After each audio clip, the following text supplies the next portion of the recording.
What's up, Slick? How you feel? You just watched the first episode of Captain of Winter Soldier, or rather, the season finale. Yeah. Oh, you know it. You know it, God. I'm on it. I'm in my bag today. What's happening, everybody? It's the AMBY WARHOL Show. Welcome, welcome, welcome. Wherever you are, wherever you're viewing me, whether it's on IG Live, which is where I'm currently set up shop, or if you're on YouTube or Facebook, peace, welcome. How's everybody doing? I'm glad to see you all.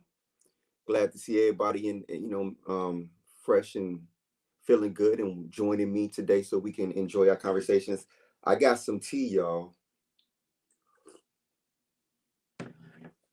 And we'll get to some of this good tea. But yeah, how's everybody doing? I personally am doing very well.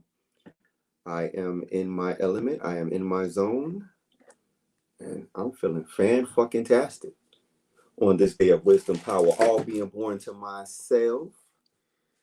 That's it's a brand new being referenced from Wake Up off of their first album.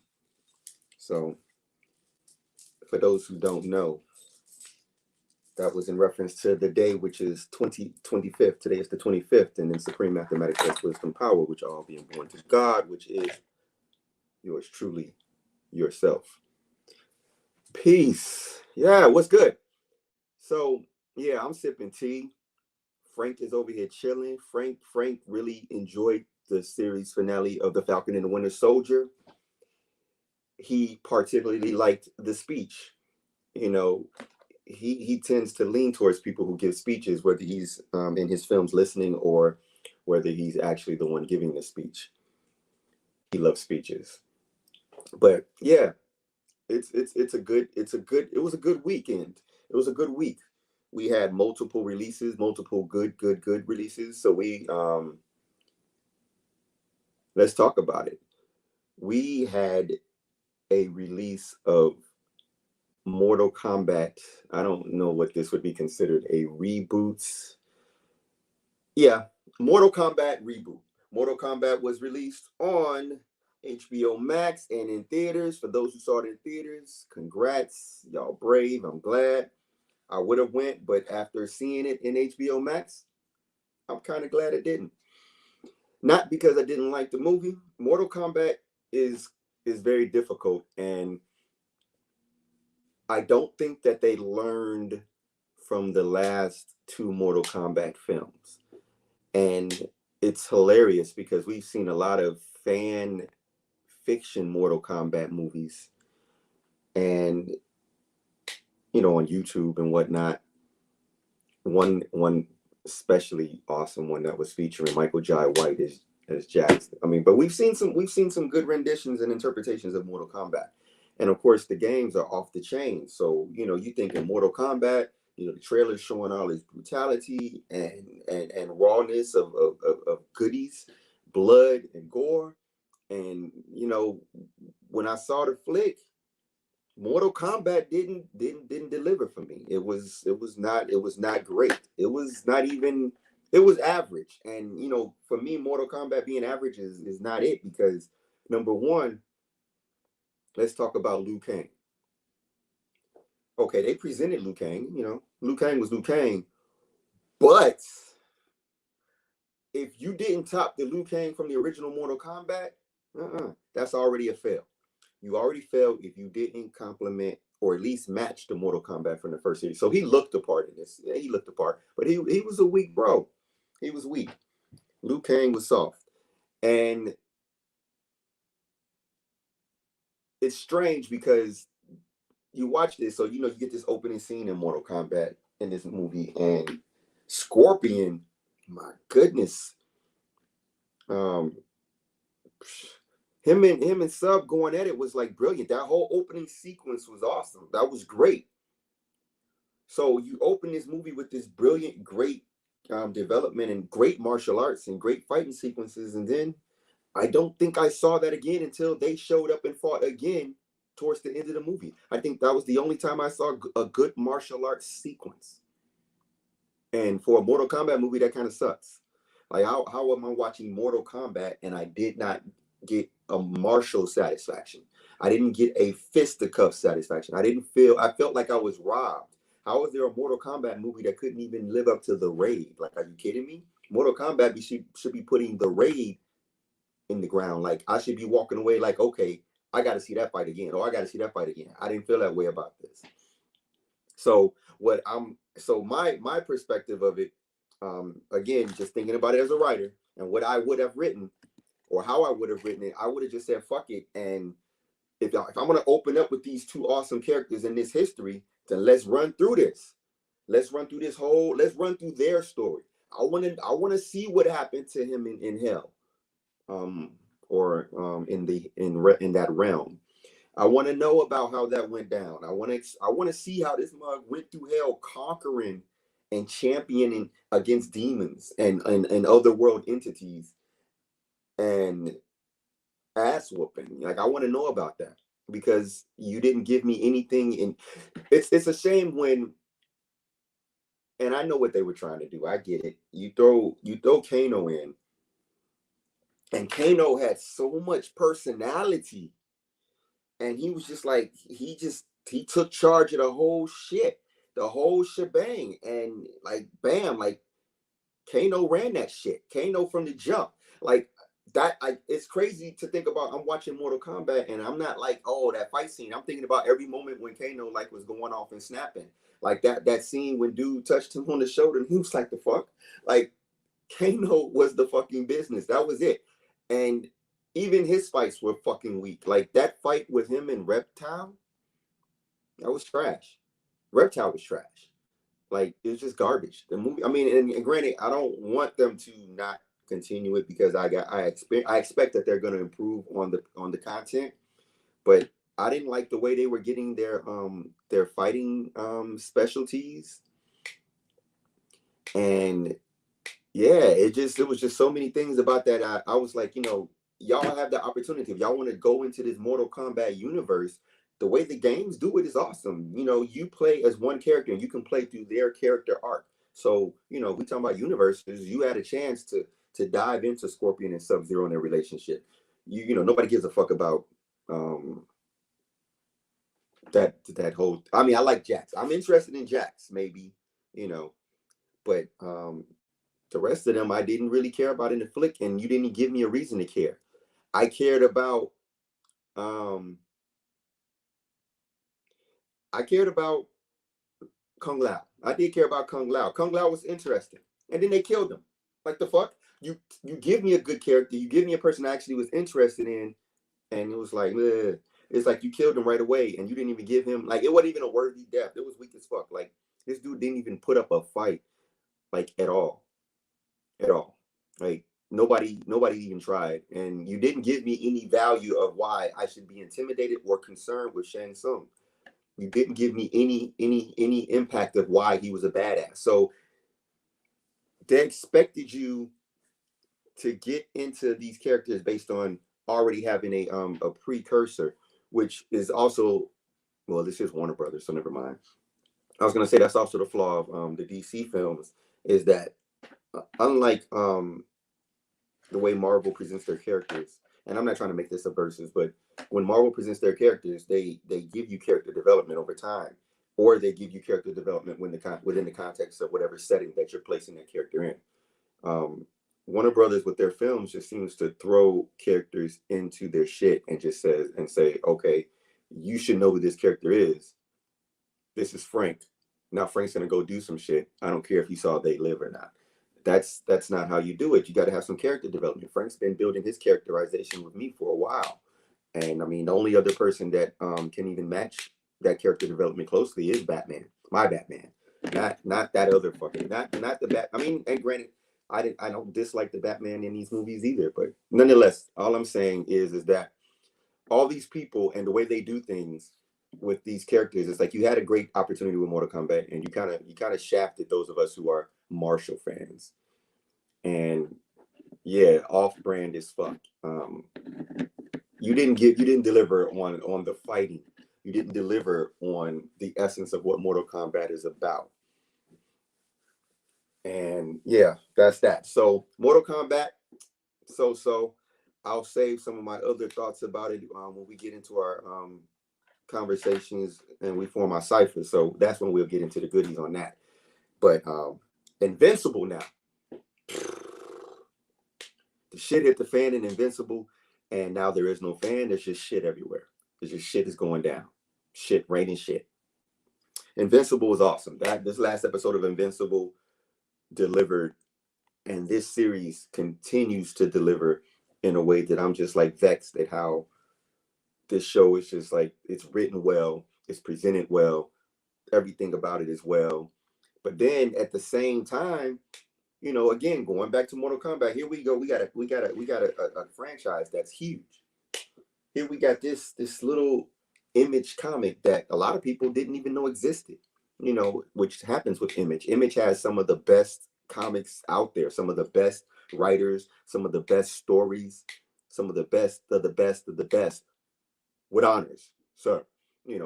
That's Image. And so Invincible is like a good representation of what Image does, and the fact that you get this story, and this story is brilliant. The story is great, and everything about that show is just fantastic. So I don't understand. I don't understand how everybody else is flip flopping, but then you got Image killing it, and you got Marvel Cinema killing it. Like the cinematic universe is on point with their writing and with their presentations. Image is presenting it, like, which means Amazon is killing it on this. I mean, even Netflix originals are better than most of what Warner Brothers is putting out, and it sucks because Warner Brothers is the juggernaut. They should be on point. But I'm intrigued to see, because now it's so vastly alike but unalike, and it's like the presentation at this particular moment is interesting. For those, I know a lot of people don't catch Invincible so fast, so I'm trying to reserve a lot of details on that. But if you haven't watched this particular episode of Invincible, or if you haven't watched Invincible at all, man, catch up. You got to catch up. You got to seriously catch up, because Invincible is some of the best shit on TV right now. And knowing how long that comic series went, we're in for it. We're in for a treat. We got plenty of time to play in that sandbox, and as long as they keep presenting it the way they're presenting it, I think we're gonna get some goodies. I think y'all gonna enjoy that. So yeah, Invincible, it gets all the thumbs. It gets all the thumbs up. Mortal Kombat, it gets that crusty thumb that Charlie Sheen did in Ferris Bueller's Day Off, while he was in the police station with Sheena, with Sheenie, with Ferris's sister. That's the thumb that Mortal Kombat got. The crusty is kind of like a thumb, but not really a thumb you want to fuck with. Yeah, so that's how I'm taking on that. So I'm over. It's unfortunate. I'm borderline over Warner Brothers and over all that DC shit. I'm really kind of tired of it. I'm tired of investing in them. I'm catching the Cochise bug. What the fuck? I'm over that shit. Like, Mortal Kombat did not do it for me, and they haven't been delivering. And yeah, Mark Miller's The Jupiter Rising is coming May 7th. And I know. So here's the thing. For those who don't know, like, Mark Miller, I love Mark Miller. There's I don't know if Jupiter Rising would have been the series I would have started with. I think they really chose that because of the whole superhero bandwagon that's going on right now. I like some of his noir detective shit, some of that other level shit that he does. But if this opens up the door for us to see more of Mark Miller's franchises and his universe on screen, I'm down for that. So Jupiter Rising, I will watch because I love Mark Miller. That's pretty much the main reason, and we'll see if that brings it too. Because again, we're witnessing the end of the beginning of Captain America, the new Captain America. The series finale, and it shut down. It shut shit down, but not in the ways that people expected. People expected. I don't know. I guess they expected Sam to be on this other level, right? They expected Sam to be on this great grand like scale of like Rogers level prowess, maybe, or like the fact that he's still fighting super soldiers, so there's limitations to what he could do. But I think the episode, I mean, it jumps into action right from the get go. So the whole show, the whole last episode was them trying to stop the Flag Smashers and Carly Morgenthau. So they gave us that. They delivered, and it was interesting because everybody returned. Everybody returned. So we had Sharon Carter show up, all Mission Impossible Tom Cruise mask, Mission Impossible 2 specifically. But you know, we've seen that mask in other places since then, but that's where it started. You know, she shows up and Bucky's like, the fuck are you doing here? And then in the middle of the fight, Walker shows up. And we see Walker's definitely he's got some shit going on in his head. Like there's moments where he's like trying to get his focus, and you can tell that one side of him just wants to go straight bloodlust and go for revenge and shit. But then on the other side, we see that he's actually trying to hold it together and be a good guy and do the right thing. And so I appreciated that they brought him back in that way. It lets us know that he may not be a hero. He may not, but we were measuring him by the Rogers bar. And the Rogers bar is like way high. We're not measuring him by the Rogers bar anymore. Now we got to measure Rogers by just a guy trying to do the right thing. And he's gonna make mistakes. He's gonna fuck shit up. But this time he didn't kill anybody, despite you can tell he wanted to. And this was yeah, I appreciated the way they brought these characters back in. The fights were pretty good. Clearly, the transition for all of these characters is great. Everything about this episode presented why Sam was worthy to be Captain America and deserved to take on the mantle of Captain America. And at the same time, and let me just paint this picture for you, because Sam is like, yo, this is what it is. So let's talk about that for a minute. So first of all, Sam and his tricks with the shield now are ridiculous. So he throws it on his back. He still got the wings. The shield is in the middle of flight. It shoots out from on his back, shoots out, and then he catches it and he's tossing it, and you know he's all over the place with the shield. He's doing his thing, and you could tell that the practice paid off. The Rocky montage actually served his purpose and gave us a reason for him to be, you know, able to do his thing. And a lot of people were judging Sam for the fact that he takes a lot of L's. There was a couple of articles that addressed and made mention of him taking L's, but the truth is that he always is fighting people with superpowers. He's always fighting people that are like aliens, you know, the big three as they call it. Like Sam is always dealing with shit that's above his pay grade and above his head. But Sam, when the whole purpose of I think them presenting Batroc was to demonstrate the level that Sam had reached. Batroc is on a martial skill. He is one of the best fighters in Marvel, obviously under Shang-Chi, but Batroc is a martial master and he is an ass whooper.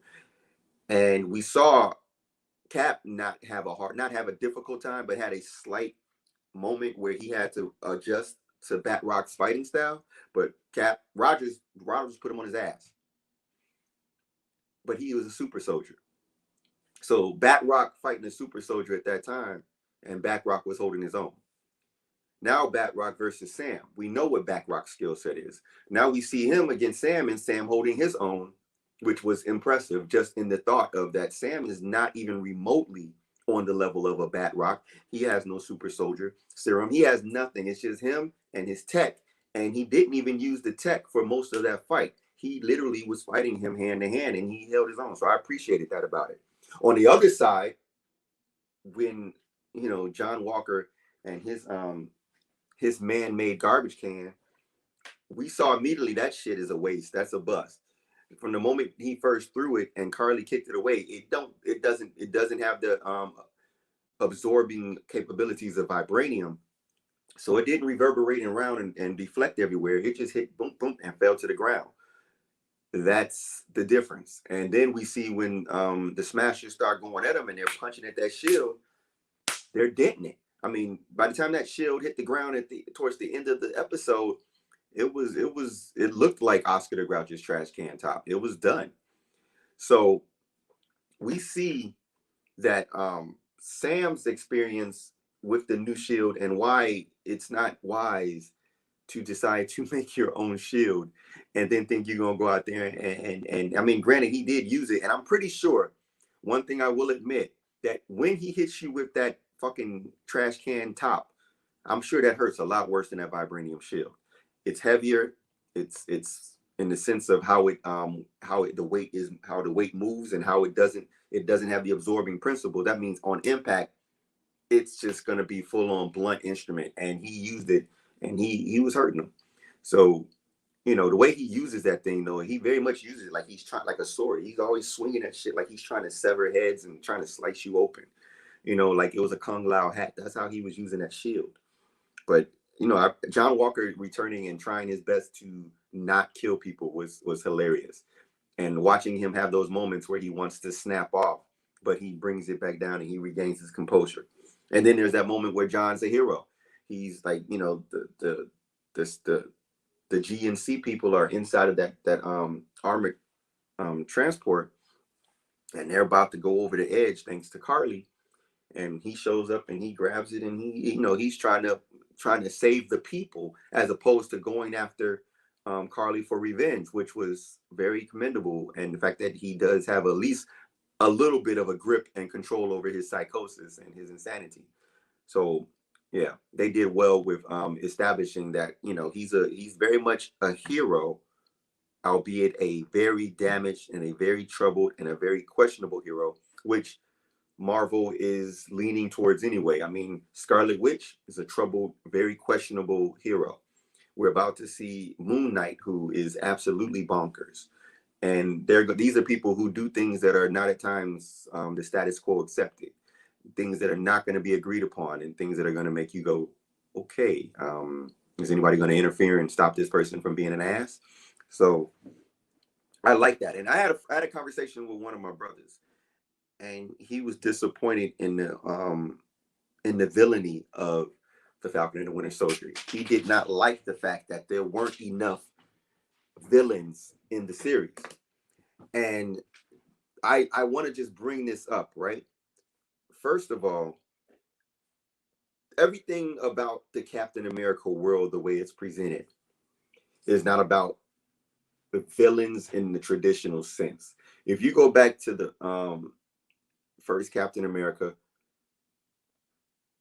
the first Avenger, Red Skull was a villain, but it was a political nationalist perspective.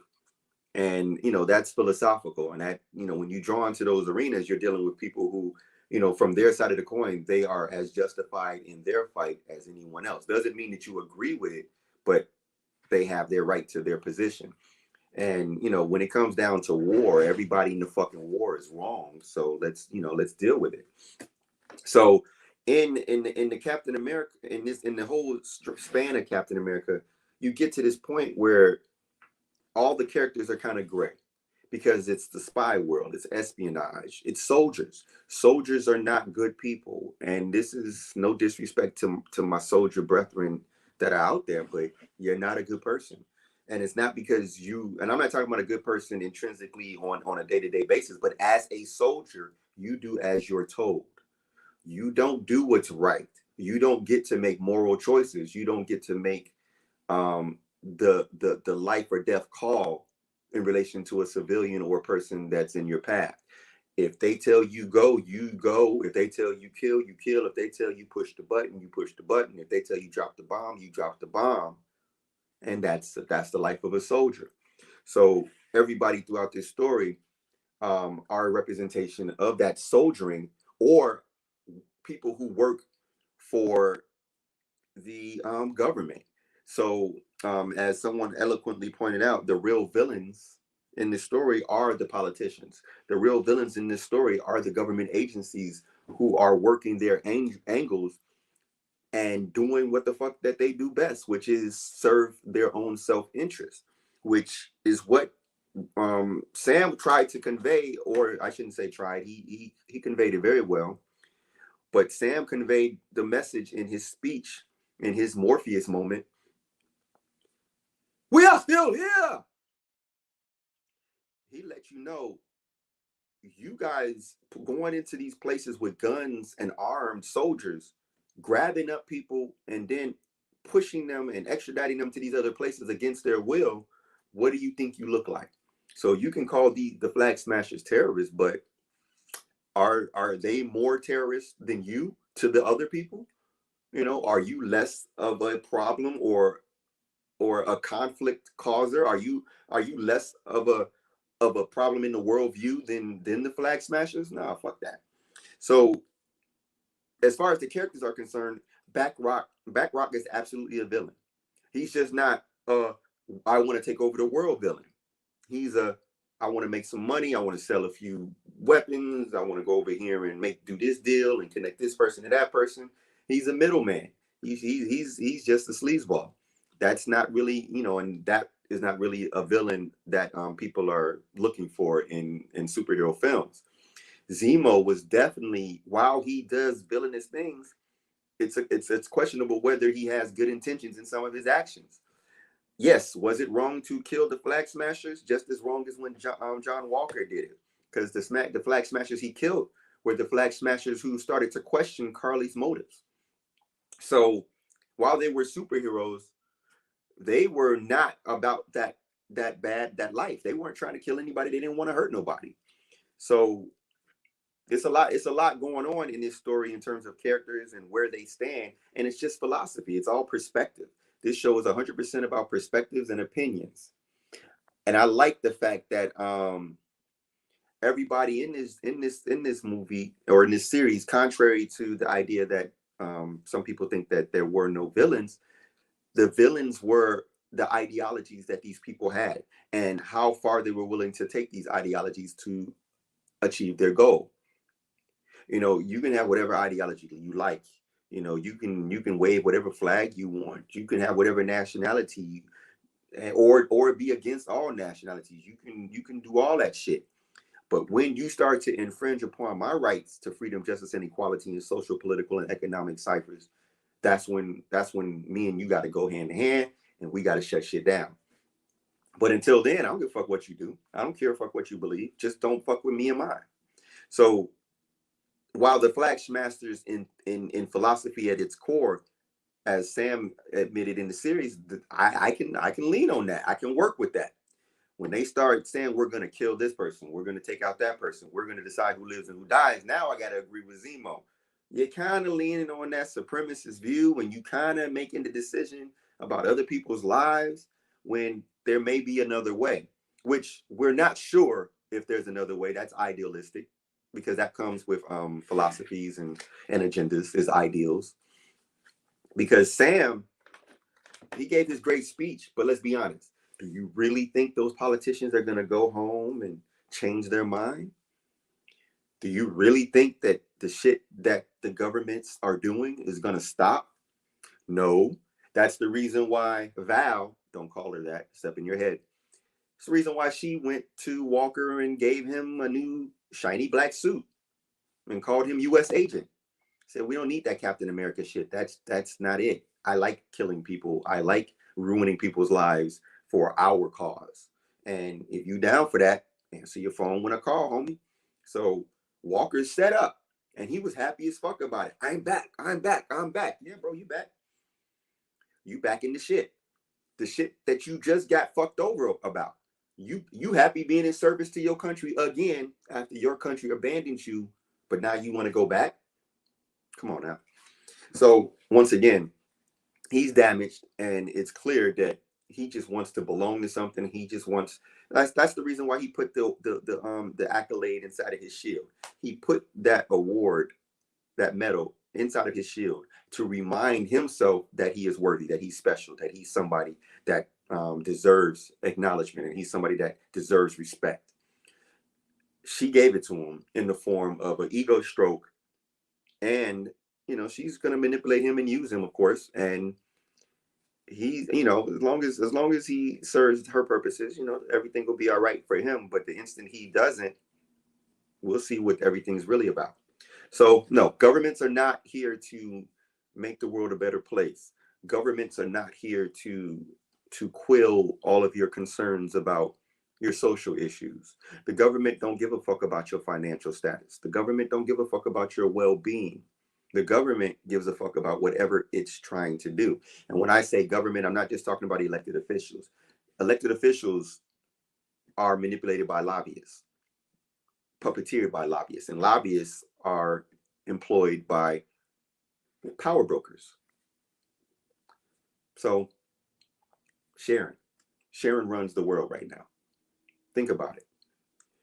The first thing she did when she got her pardon, and they granted her a position, I assume in the CIA, since there is no shield, because they said there's a position in your old division. So I'm not sure what that means. It would be real fucked up if they just gave Sharon shield. They're going to reinstate shield and give it to Sharon. But even if she's in the CIA, all that means is that Sharon is now about to run Air America. If you don't know what Air America is, Air America was the drug smuggling ring that was that the CIA had ran to fund its campaign against Black people, for example. Point blank. So yeah, the governments are run by power brokers, people, wealthy people in high places who, to make more money, decide on policy and law that's going to go into play to affect change in the communities of the world. So while Sam is giving his speech, it's respected, but it's not it. His fight is not over. If that's the stance that he's going to take, there's going to come a point in time where Sam is going to have to make the same choice that Rogers did. And the choice that Rogers made was to shut down all these shit. Shield, Hydra, is all got to go. Then he took off the flag. He said, I'm not fucking with you. So technically, Captain America, in the form of Steve Rogers, was the first flag smasher, because he was flashing smags left and right. He smashed Nazi flags, he smashed Hydra flags, he smashed Shield flags, he smashed American flags. Then he smashed Avenger flags. So it's interesting to see that Sam is definitely taking a different position as Captain America. It's not the position Rogers would take. I don't think Rogers would ever have a long dialogue about to government politicians. I think Rogers would just say, you're wrong. I think you're stupid. And I'm going to fight you. Remember, Rogers could do this all day. At the end of the day, Rogers was not the sharpest tack in the box, but he was the baddest, toughest motherfucker you would ever come across. Rogers would just stand there and say, look, I'm not going to let you do that. And if you try, I'll be there. Sam is trying to be, trying to talk that talk. And I get it. He's a Black man wearing stars and stripes. He's kind of, for lack of a better word, he's torn. And he's going to struggle with the ideology that he's trying to carry. He's going to feel the angst in the long term. And I'm excited that they decided to go into a film following this series, because this is, we're going to get to see where everything that has occurred in this series leads up to, because he was right. You may have got rid of Carly, or Sharon may have got rid of Carly, and while we're talking about getting rid of people, did she kill Batroc? Is Batroc dead? Inquiring minds want to know. I doubt it, because I don't think I'm noticing a pattern that there's starting to be a recurring theme where the bad guys are not dying anymore. The bad guys are living to perform their villainy another day. We're starting to see more conversations about the raft and this place where these villains are being held, which I think is going to play in later to some shit to come. But Captain America 4 is going to open up the floodgates on everything that has occurred. So we know, we can automatically assume that there will be more villains or more disenfranchised people. I won't even use the term villain. We will see more disenfranchised people in the spirit of Carly Morgenthau and the Flag Smashers rising up in opposition to what's going on post blip. We're probably going to see the governments continue to, maybe even secretly, carry out their intentions. But we'll see. We'll see what he does, because I don't think that anyone can remain Captain America long, understanding the immoral position that America represents in reality. We're not talking about ideally. Um, Steve believed in the ideal until he realized that that ideal was not something that America could achieve in real life. Sam believes in the ideal because he believes that the people can make that ideal a reality. He hasn't come to terms with the fact that the American government is not going to change, and that these other governments of the world are not going to change. He believes that they can change. Maybe they can, maybe they can't, but I don't see that happening. I don't think that's going to make for a good story. So I think we're going to see Sam run that gambit as far as he can, maybe for a trilogy of films. And the next time we see Bucky, I don't know, maybe we'll see him floating through the strings of another show, another series, because Bucky is not going to be following behind the footsteps of Sam everywhere he goes as like the sidekick. Bucky's got his own shit going on, and Bucky probably needs to figure out where he fits into all this more than just, well, when you need something, call me. It's kind of boring. So, and Bucky's got to make a living. So I assume that he's going to be a hired gun for the like a contractor like Sam was. But we'll see. Captain America 4 is going to give us all the answers to all of these things and more. So, yeah, I don't think that there was any part of this episode that was lacking or failing. I think that everything about this episode has given us, unlike the WandaVision series, which was very much about Wanda, and it was about Wanda's journey and Wanda's discovery of herself and her gifts and her powers and her abilities. This series was very much about the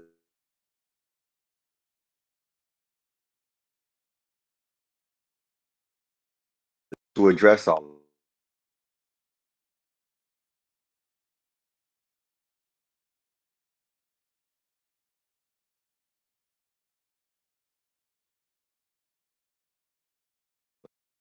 We'll see. We'll see. There has to be some type of there has to be some type of way that all of these various characters and all these different streams are gonna elevate and come together for a bigger cause. There has to be something. But at this particular stage in the game, this is our first glimpse at world post blip, and it's a fucked up world.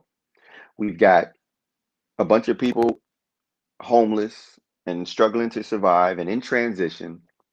The world can't catch up fast enough to provide resources to all of these people. So we're talking about just chaos. And how does this play into well, we know how it plays into a Moon Knight. Moon Knight don't have shit to do with none of this. Moon Knight is, again, like Wanda. He's going to be in his own world killing people because he likes seeing blood. We'll see what that does. And then Loki's coming next. Like, Loki's about to travel and take us into some other shit. I mean, I don't know. It's just so much going on right now. It's hard to imagine how all this is going to make sense and how this is all going to fit into the greater scheme of things. Yeah, Bucky is a playboy. Bucky was a playboy from the moment we saw him. And so he's back in full effect. He's in rare form. And yeah, he's got the Japanese girl. He's got the Hope. Well, maybe he's got Sam's sister. We know he's got Ayo. We know he got her. And I'm sure wherever he goes, Bucky was a rolling stone. Wherever he laid his arm was his home. Yeah. So That was this is interesting, and I'm excited to see where everything goes. So we're about to watch all of these transitions, and I want to see what everybody thought. I want to get some thoughts. I see y'all going in.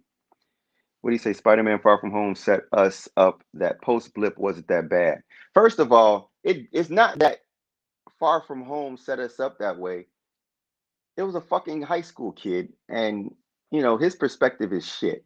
To be honest with you, his perspective is shit. Like that's the experience of the disenfranchised.